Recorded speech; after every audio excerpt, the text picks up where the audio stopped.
បើបងចង់ដឹងពីក្តាមហ្នឹងមានប្រវត្តិមកពីណាថាមានស្នូកមានមុខមាត់ដូចមនុស្សបងខ្ញុំអត់សូវដឹងច្បាស់ដែរប៉ុន្តែខ្ញុំនៅផ្ទះជាប់កូនដែលចាប់ក្តាមបានហ្នឹងណាខ្ញុំឮវាទៅជាជ័រជាមួយឪពុកវាហ្នឹងតែវាឃើញក្តាមហ្នឹងចម្លែកវាទៅហៅឪពុកវាហ្នឹងថានោះទៅមើលក្តាមមុខដូចមនុស្សអញ្ចឹងហើយប៉ាវាថាអត់ជឿទេដល់មិនជឿអាកូនថាទៅមើលឃើញមុខក្តាមម៉ែឃើញមុខមនុស្សមែនទៅមើលឲ្យប៉ាយទៅមើលដល់ពេលទៅមើលឃើញក្តាមហ្នឹងពិតជាមានមុខដូចអ៊ូខុងអញ្ចឹងដល់អញ្ចឹងក៏ចាប់ក្តាមហ្នឹងយកមកផ្ទះដល់ចាប់យកមកផ្ទះក៏ហៅម៉ាក់វាមកមើលថាម៉ាក់ឯងមើលក្តាមមុខដូចមនុស្សម៉ាក់វាហ្នឹងក៏យកទូរស័ព្ទហ្នឹងមកថតដាក់ចូលក្នុងទូរស័ព្ទហ្នឹងទៅហ្នឹងហើយដល់ហើយក៏យកមកឲ្យខ្ញុំនៅជាប់ផ្ទះគ្នាហ្នឹងមើល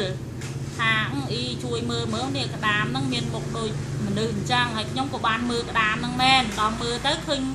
ក្តាមហ្នឹងមុខដូចអ៊ូខុងខ្ញុំអត់ទាន់មើលទៅឃើញមុខដូចជាមនុស្សទេចាដល់ហើយ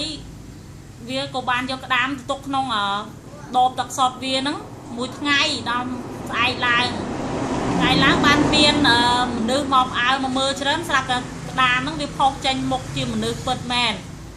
ដល់ពេលអញ្ចឹងវាផ្អើលចេះតែមានផ្អើលពីអ្នកស្រុក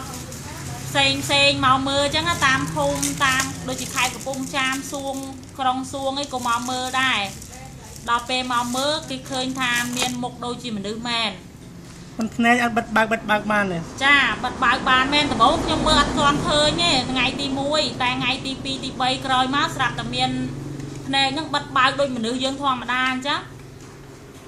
ហើយក្តាមហ្នឹងក៏មានរយៈពេលក្តាមកូនខ្ញុំចាប់យកមកតែមួយថ្ងៃពីរវាងាប់ត្មងតែក្តាមនេះមករយៈពេលមួយអាទិត្យទៅអត់ងាប់ទេដល់ពេលអញ្ចឹងគឺយើងជឿជាក់ថាក្តាមហ្នឹងគាត់ជាដូចថាមានភាពស័ក្តិសិទ្ធិអីមួយណាបានជីវាអត់ងាប់សោះ8ថ្ងៃហ្នឹងនេះថ្ងៃហ្នឹងគឺជាថ្ងៃជាចូលថ្ងៃទី8ហើយប៉ុន្តែក្តាមហ្នឹងមានពណ៌របៀបមិនពណ៌ហ្នឹងមិនចំជាសក៏មិនជាសទៅរបៀបជាឥឡូវយើងនិយាយថាកាកអំពៅពណ៌រៀងកាកអំពៅក្តាមហ្នឹងមិនខ្មៅទេបើក្តាមយើងធម្មតាខ្មៅតែក្តាមនេះពណ៌មិនខ្មៅហើយក៏មិនជាសពេកដែរតែជាកាកអំពៅមិន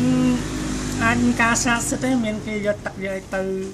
មានអ្នកយកទឹកទៅហ្នឹងថាឈឺពោះលេបថ្នាំទៅអត់ធូរទេហ្នឹងអ្នកភូមិខ្ញុំផ្ទាល់តែម្ដងភូមិនៅពីអញ្ចាំងហ្នឹងគេយកទឹកទៅហូបម្ដងគេថារៀងដូចជាអន់ណាអន់តឹងអន់ឈឺដល់ហើយស្អែកឡើងមួយថ្ងៃទៀតគេមកសុំទឹកហ្នឹងយកទៅហូបម្ដងទៀតថារៀងអន់ខ្លាំងតែម្ដងចា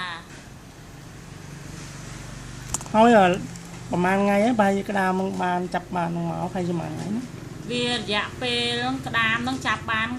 វា8ថ្ងៃហ្នឹងហើយក្តាមមកចាប់មកប៉ុន្តែឥឡូវនៅតែមានមនុស្សចូលទៅមើលច្រើនចានៅតែមានមនុស្សចូលហោហែរហូតអត់មានដាច់សោះអរគុណច្រើនមកចាខ្ញុំអត់វាយើងគិតថាយើងមិនជឿណាប៉ុន្តែទី1យកផ្ដិតយករូបទៅផ្ដិតចេញជារូបភាពទៅជារូបហ្នឹងរូបដូចព្រះអង្គអញ្ចឹងណាចាហ្នឹងបានដូចថាគួរឲ្យជឿមែនដល់អញ្ចឹងបានគូភូមិខ្ញុំអីហ្នឹងផ្អើលជឿគ្រប់គ្នាប៉ុន្តែមានខ្លះគេថាអត់ជឿអត់អីថានេះប៉ុន្តែមើលទៅអាចបិទបើកភ្នែកបាន